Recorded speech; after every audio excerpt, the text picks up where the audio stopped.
और मैं हूं आपके साथ रेणु तिवारी। ये हमारा स्पेशल प्रोग्राम है फिट हैं तो हिट हैं। फिट हैं तो हिट हैं में आज हम बात करेंगे महिलाओं से जुड़ी समस्याओं के बारे में कि कैसे उनको पीरियड से जुड़ी प्रॉब्लम्स होती हैं, उनको लिकोरिया जैसी बड़ी बीमारियां हो जाती हैं, लेकिन तब भी वो बहुत ही इन चीज़ों को हाइड रखती हैं, खुलकर बात नहीं करती हैं। इसी पर चर्चा करने के लिए आज हमारे साथ होम्योपैथिक डॉक्टर अंजलि हैं, जो बताएंगी कि कैसे इन बीमारियों से निजात पाई जा सकती है और क्या क्या तरह की बीमारियां आज औरतों को होती हैं और उन पर प्रकाश डालेंगी। सबसे पहले डॉक्टर अंजलि, आपका बहुत बहुत स्वागत है प्रभा साक्षी में। मैम, आपके पास तो बहुत तरह के पेशेंट आते होंगे, तो आप खुद ही बता दीजिए कि किस किस तरह की जो गायनो प्रॉब्लम्स हो रही हैं महिलाओं को, वो क्या क्या हैं और कैसे निपटा जा सकता है इन चीज़ों से। जी, आजकल बहुत ज़्यादा मेंसेस इरेगुलर हो रहे हैं, जो अर्ली एज में भी हो रहे हैं, टीन एज में भी हो रहे हैं। जो यंग गर्ल्स हैं उनको भी ये परेशानियाँ आ रही हैं और ये सब कुछ बहुत ज़्यादा बढ़ रहा है। मेंसेस इरेगुलर बहुत सारे कारणों से होते हैं। आजकल स्ट्रेस लेवल बहुत हाई है, लाइफस्टाइल आपको पता ही है सबका, तो इस वजह से स्ट्रेस लेवल हाई होने की वजह से हार्मोन्स हमारे इम्बैलेंस हो जाते हैं, जिसकी वजह से हमें ये सब परेशानियाँ होती हैं। इसके साथ साथ बहुत सारी बीमारियाँ ऐसी हैं जिसकी वजह से ये परेशानी आ रही है, जैसे PCOD वगैरह, फाइब्रॉइड की परेशानी हो रही है, कुछ लोगों को इन्फ्लेमेशन हो जाता है, इन्फेक्शन हो जाता है सफाई नहीं रखने की वजह से। तो ये सब परेशानियाँ आजकल आ रही हैं। तो मैम, इन चीज़ों से कैसे निपटा जा सकता है? जैसे आपने बताया, एक बहुत आम सी समस्या आजकल लड़कियों में देखने को मिलती है कि वो पीरियड उनके डिसबैलेंस हो जाते हैं। जी। और ये प्रॉब्लम आती है, तो इस पर उनको किस तरह से इस पर ध्यान देना चाहिए? सबसे पहले तो हमें अपने डॉक्टर से कंसल्ट करना चाहिए, तो वही आपको अच्छे से बता सकते हैं कि आपको क्या परेशानी है, क्योंकि मेंसेस इरेगुलर होने के बहुत सारे कारण होते हैं। हो सकता है, हाँ जी, हो सकता है आपके हार्मोन्स इम्बैलेंस हो। इस टाइम थायराइड की परेशानियां बहुत ज़्यादा बढ़ रही हैं, आपने सुना होगा, है ना, तो वो सब हार्मोन्स इम्बैलेंस होने की वजह से बढ़ रही है। हो सकता है ओवेरियन सिस्ट बनी हुई हो, हाँ, या फाइब्रॉइड हो सकती हैं, यूट्रस में कोई परेशानी हो सकती है। तो वो सब कुछ डॉक्टर अच्छे से डायग्नोस करके ही आपको बता सकती हैं। तो उसमें कुछ टेस्ट वगैरह का कारण थायराइड भी हो सकता है। बिल्कुल हो सकता है, थायराइड की वजह से ये परेशानी आपको हो सकती है। स्ट्रेस की वजह से सबसे ज़्यादा ये बढ़ती है। स्ट्रेस की वजह से आपके मेंसेस सप्रेस हो सकते हैं।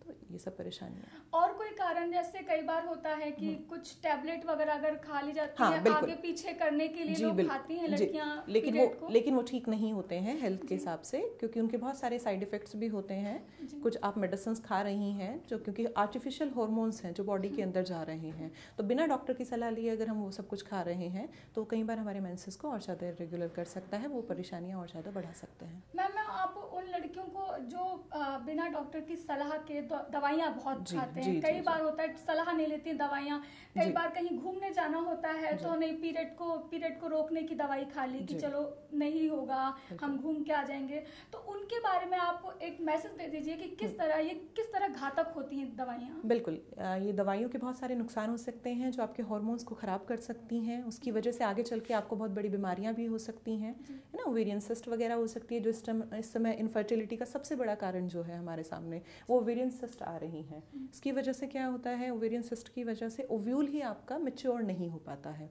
जिस वजह से ये परेशानी होती है, जो यंग गर्ल्स को भी हो रही है आजकल। तो ये सबसे बड़ा कारण इसका है लाइफस्टाइल। ये लाइफस्टाइल की वजह से ही बढ़ रही हैं। टाइम से सोते नहीं हैं, तो इसके लिए क्या होता है, टाइम से सोना चाहिए, टाइम से उठना चाहिए, प्रॉपर एक्सरसाइजेज होनी चाहिए, स्ट्रेस लेवल हमारी लाइफ में कम होना चाहिए। ये सब चीज़ें अगर ठीक होकर के आएंगी तो इन सब परेशानियों से बचा जा सकता है। मैम, आजकल बहुत ज़्यादा लड़कियों को प्रॉब्लम हो रही है वाइट डिस्चार्ज की, बहुत ज़्यादा, तो ये क्यों हो जाती हैं, क्यों होती है प्रॉब्लम? एक तो इसका सबसे बड़ा कारण है कि बहुत सारी जो लड़कियां हैं वो वर्किंग हैं, ठीक है, तो क्या होता है, पब्लिक टॉयलेट वगैरह यूज़ करने पड़ते हैं, जिसकी वजह से बैक्टीरियल इन्फेक्शन हो जाता है, कई बार फंगल इन्फेक्शन लगने का चांस होता है, जिससे लिकोरिया हो जाता है। लेकिन ये कोई छुपाने वाली या शर्माने वाली बात नहीं होती है। अगर हमें इस तरह की कोई परेशानी है तो हमें डॉक्टर से कंसल्ट करना चाहिए, उनसे प्रॉपर डायग्नोस कराना चाहिए क्या परेशानी है, फिर डॉक्टर उस हिसाब से उसका ट्रीटमेंट करेंगी। थोड़ा हाइजीन मेंटेन करके चलनी चाहिए इस चीज़ के लिए। ये वाइट डिस्चार्ज अगर होता है तो वो लिकोरिया ही होता है कि या फिर इन्फेक्शन भी हो सकता है? कि लिकोरिया इन्फेक्शन का एक टाइप है, ठीक है, ये हमारे पेल्विस के अंदर अगर इन्फ्लेमेशन हो रही है उसकी वजह से ये परेशानियाँ आती हैं। ठीक है। यूटीआई हो सकता है आपको इन सब परेशानी की वजह से, यूरिन इन्फेक्शन हो सकता है। तो जितना ज़्यादा से ज़्यादा आप पब्लिक टॉयलेट अवॉइड कर सके उतना ध्यान देना चाहिए। पानी ज़्यादा से ज़्यादा पीना चाहिए, पानी की कमी नहीं होनी चाहिए। कई बार पानी की कमी से भी परेशानी होनी शुरू हो जाती है। मैम, अगला जो बहुत ज़्यादा प्रॉब्लम्स आती हैं वो आती हैं जो औरतों को होती हैं। एक तो ड्यूरिंग जो भी होता है फिजिकल जब रिलेशंस होते हैं उस समय जो दिक्कतें आती हैं, और इसके बाद कई बार जब हो जाता है तो वो टैबलेट्स वगैरह जो खाती हैं, आप उन चीज़ों के बारे में जी बात कर लीजिए। जी जी जी। एक तो फिज़िकल रिलेशन के टाइम पर वैसे भी जो सेक्स होना चाहिए वो प्रोटेक्टिव होना चाहिए प्रॉपर, ठीक है। और आपको हाइजीन मेंटेन करके चलनी चाहिए, इन सब चीज़ों का ध्यान रखना चाहिए। लेकिन उसके बाद जो कुछ लोग बिना डॉक्टर की सलाह के मेडिसिन ले लेते हैं वो हमारे सब हार्मोन्स को ख़राब कर देती हैं, जो ठीक नहीं है। कई बार में बहुत सारे अनवांटेड आए दुनिया भर की टैबलेट्स और धड़ल्ले से बिक रही हैं। कोई भी चीज़ बिना डॉक्टर से बात किए, बिना डॉक्टर की सलाह के नहीं लेनी चाहिए, कोई भी मेडिसिन। कई बार अबॉर्शन वगैरह के लिए भी फीमेल्स इस तरह का यूज़ करने लगी हैं, इन किट वगैरह का यूज़ करने लगी हैं, जो ऐसे नहीं करनी चाहिए। हमेशा अपने डॉक्टर से कंसल्ट करें, उसके बाद ही करें। हो सकता है आपकी पहले नॉर्मल डिलीवरी हुई हो या सिजेरियन डिलीवरी हुई हो, तो ऐसे नहीं होता है कि आप कोई भी मेडिसिन ऐसे ही ले सकती हैं। सिजेरियन डिलीवरी के बाद तो वैसे भी आपको बहुत ध्यान रखना पड़ता है सब चीज़ों का, तो वो आपको ध्यान रखना चाहिए। मैम, अगर ये टैबलेट्स अगर कोई ले लेता है या फिर अनजाने में, मतलब वही होता है एक शर्म, जिस तरह हमारा भारतीय समाज है थोड़ा सा शर्म करता है, चीज़ों को छुपाता है। कई बार लड़कियां होती हैं वो उनसे ऐसी चीज़ें हो जाती हैं तो फिर वो भी डॉक्टर के पास नहीं जाती, तमाम तरह के क्वेश्चन पूछे जाएंगे, ये है दुनिया भर की चीज़ें। तो अगर ये सब चीज़ें ले ली हैं तो उनको आप क्या मैसेज देना चाहेंगे कि इनसे कैसे निपटे, किस तरह से बचें? जी जी जी, इसका यही तरीका है कि आपको शर्माना नहीं चाहिए इन चीज़ों के लिए। अगर कोई परेशानी हुई है, कोई आपसे गलती भी हुई है, आपको लग रहा है कि ये गलत है, इसमें शर्माने की ज़रूरत नहीं है। आप जाकर के अपने डॉक्टर से मिलें। डॉक्टर, जितने भी डॉक्टर होते हैं सब ध्यान रखते हैं इन बातों का, कॉन्फिडेंशियल रखते हैं आपके मैटर्स को। वो डॉक्टर की और पेशेंट की पर्सनल बातें होती हैं जो वो बाहर शेयर नहीं करते हैं। इसमें आपको शर्माने की ज़रूरत नहीं है और खुल के अपने डॉक्टर को अपनी सब परेशानियां बतानी चाहिए। वो आपको सही से सही सोल्यूशन देंगे। खुद से कभी भी ऐसे मेडिसिन लेकर के नहीं खानी चाहिए, क्योंकि उसके कॉन्सिक्वेंसेस जो हैं वो बहुत गलत हो सकते हैं। क्या क्या प्रभाव पड़ सकता है इन सब जो ये तमाम तरह की दवाइयाँ होती हैं आजकल, ये खाते हैं बिना डॉक्टर की सलाह के, आगे चल के इन पे क्या क्या परेशानी? प्रेगनेंसी में भी मैंने सुना है कई बार परेशानियाँ हो जाती हैं। प्रेगनेंसी में भी जो इश्यूज आते हैं वो हार्मोन्स से रिलेटेड ही आते हैं। बेसिकली इन मेडिसिन के अंदर भी आर्टिफिशियल हार्मोन्स ही होते हैं जो हमें नुकसान दे रहे होते हैं। इसलिए हमें अपना लाइफस्टाइल ठीक रखना चाहिए, उधर की साइड ध्यान देना चाहिए। मतलब कभी भी ये मेडिसिन खाने की साइड नहीं जाना चाहिए। और अगर आपको मेडिसिन खानी भी पड़ रही है तो डॉक्टर से प्रॉपर डोजेस पूछ करके ही खानी चाहिए। ओवरडोज कई बार गलत हो जाती है, उन सब चीज़ों का हमें ध्यान रखना चाहिए। और जो इरेगुलर मेंसेस होते हैं उनको ठीक करने के लिए हमें अपना लाइफस्टाइल ठीक रखना चाहिए और प्रॉपर अपना चेकअप कराते रहना चाहिए। मैम, थोड़ा टॉपिक से आगे बढ़ना चाहूँगी। आजकल मिथ्या है लोगों की कि अगर प्रेगनेंसी हो गई है, अनवांटेड प्रेगनेंसी हो गई है, उस दौरान डॉक्टर की सलाह से भी दवाइयाँ खा ली हैं या फिर नहीं चाहते, मतलब अभी बेबी नहीं चाह रहे हैं, तो कहते हैं कि आगे प्रेगनेंसी में प्रॉब्लम होती है। तो क्या आप इस मिथ्या को थोड़ा सा साफ कर दीजिए? होता है क्या कि अगर दवाई ले ली एक बारी तो आगे हम प्रेग्नेंट नहीं हो सकते? नहीं, ऐसा कुछ नहीं है। ये मिथ्या बहुत ज़्यादा फैली हुई है समाज में। इस तरह का कुछ नहीं है कि अगर आपका एक बार अबॉर्शन हुआ है या इस तरह की परेशानियां आपको हुई है तो आप आगे कंसीव नहीं कर सकते, ऐसा कुछ नहीं है। आप आगे अच्छे से कंसीव कर सकते हैं, सब ठीक हो सकता है। लेकिन उसका तरीका यही है कि अगर आपने पहले जो दवाइयाँ खाई हैं वो गलत नहीं खाई हो, आपने कोई गलत ट्रीटमेंट नहीं लिया हो जिसकी वजह से आपको बाकी बीमारियाँ नहीं हुई हो। क्योंकि पहले ये होता था कि हमें इन सब चीज़ों के बारे में पता नहीं होता था और कई बार कुछ लोग ओवरडोज ले लेते थे मेडिसिन की, जिसकी वजह से ये दिक्कत आती थी। मैम, इसके अलावा और किस किस तरह की प्रॉब्लम्स आपके सामने आते हैं पेशेंट लेके? जी, हमारे सामने इस टाइम फाइब्रॉइड की परेशानी बहुत बढ़ रही है फीमेल्स में। इसका सबसे बड़ा कारण होता है कि हम बहुत सारी चीज़ों को कई बार ध्यान नहीं देते हैं और जब फाइब्रॉइड बहुत ज़्यादा बढ़ जाती है तब फीमेल्स उस चीज़ों पर ध्यान देती हैं। हमारे यहाँ परेशानी यही है कि शर्माती हैं फीमेल्स, अभी भी शर्माती हैं।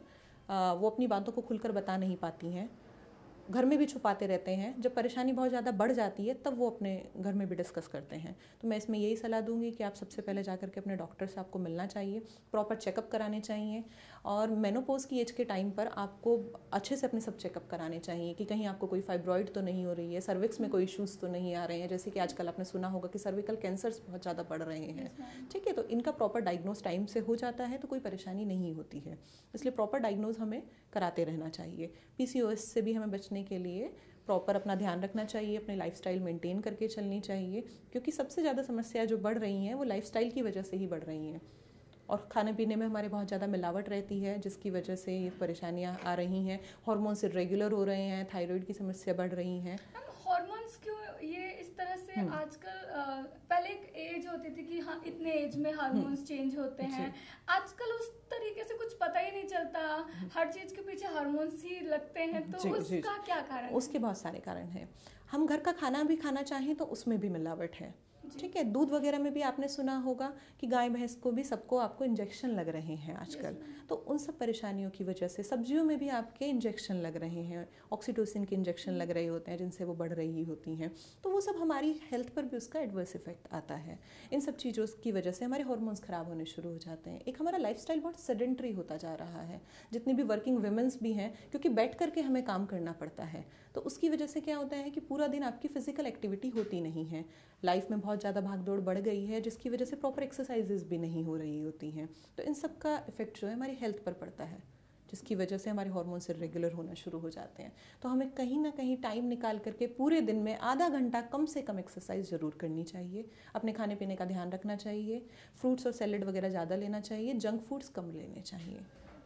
मैम मैं एक लास्ट आपसे क्वेश्चन करना चाहूँगी कि आप अपनी तरफ से उन लेडीज़ को क्या बताना चाहेंगे, कुछ 5-6 टिप्स आप बता दीजिए, ताकि उनका जो प्रॉब्लम है, जो इन सब तरह की प्रॉब्लम्स आती हैं, और ये 30 और 35 तक मैंने ज़्यादा देखा है लड़कियों में ज़्यादा प्रॉब्लम होती है, तो वो किस तरह की चीज़ें अपने लाइफस्टाइल में अपनाएं ताकि इन सब चीज़ों से वो निजात पा सकें? तो आपको अपने खाने पीने का बहुत ज़्यादा ध्यान रखना चाहिए। खाने में आपको अच्छे विटामिन्स वगैरह वाली चीज़ें लेनी चाहिए, प्रॉपर आपको सब्जियां लेनी चाहिए, प्रॉपर आपको दालें अच्छे से खानी चाहिए, जंक फूड लाइफ में कम कर देना चाहिए। जो कि आजकल क्या हो रहा है, गर्ल्स में भी अल्कोहल और स्मोकिंग बहुत ज़्यादा बढ़ रही है, जिसके हमारी बॉडी के ऊपर बहुत ज़्यादा गलत इफेक्ट आते हैं, तो हमें उसका भी ध्यान रखना चाहिए कि ये सब चीज़ें बहुत खतरनाक होती हैं, इनका सेवन नहीं करना चाहिए। ठीक है, टाइम से सोना चाहिए, टाइम से उठना चाहिए, प्रॉपर एक्सरसाइजेज वगैरह करनी चाहिए। लड़कियों की नाइट शिफ्ट वगैरह भी होती है, तो उस दौरान थोड़ा सा क्या किया जाए? नाइट शिफ्ट होती है तो कोई बात नहीं, आप उसमें जाने से पहले एक्सरसाइज करके जा सकते हैं, आने के बाद एक्सरसाइज कर सकते हैं। ठीक है, आपकी स्लीप प्रॉपर होनी चाहिए, 7 घंटे की नींद आपको कम से कम लेनी ही चाहिए। इन सब चीज़ों का आपको ध्यान रखना चाहिए। और वो जो सैनिटरी पैड वगैरह होते हैं उसमें किस तरह से आपको बहुत ज़्यादा हाइजीन मेंटेन करके चलनी चाहिए। उस टाइम पीरियड्स के टाइम पर जल्दी जल्दी अपने पैड चेंज करते रहने चाहिए, और कॉटन बेस्ड पैड ही आपको ज़्यादा से ज़्यादा यूज़ करने चाहिए। घर पर पहले क्या होता था, कुछ लेडीज़ जो कपड़ा वगैरह यूज़ करती थी वो नहीं यूज़ करने चाहिए, उनसे इन्फेक्शन फैलने का डर होता है। ठीक है, PID हो जाती है, लिकोरिया होता है, ये सब परेशानियाँ यहीं से ही स्टार्ट होती हैं, तो आपको उन सब का ध्यान रखना चाहिए। ठीक है, हाइजीन मेंटेन करनी बहुत ज़रूरी है। पीरियड्स के टाइम पर 2 घंटे के अंदर अंदर आपका पैड चेंज हो जाना चाहिए। आपको ये नहीं सोचना चाहिए कि ये अभी क्लीन है, बहुत ज़्यादा ब्लीडिंग नहीं हुई है, लेकिन आपको ऐसा नहीं सोचना चाहिए, टाइम से उसको चेंज कर देना चाहिए। तो मैम आपने बहुत सारी जानकारी दी, और शायद ये वीडियो देख के लोग इन चीज़ों को समझे भी कि बिना डॉक्टर की सलाह से ना कोई दवाई खाएं और इन सारी चीज़ों को फॉलो करें। तो देखा आप लोगों ने कि कैसे डॉक्टर अंजलि ने बहुत सारी चीज़ें बताई। अगर आप इनको फॉलो करते हैं तो किस तरह से एक जो आप अपने साफ सफाई को मेंटेन कर सकते हैं, आप अपनी होने वाली बीमारियों को जो घातक होती है उनको मेंटेन कर सकते हैं। ऐसे ही तमाम टिप्स के लिए, देश दुनिया की तमाम खबरों के लिए आप बने रहें प्रभा साक्षी के साथ। अगले हफ्ते फिर से मुलाकात होगी एक नए हेल्थ टिप्स के साथ। नमस्कार।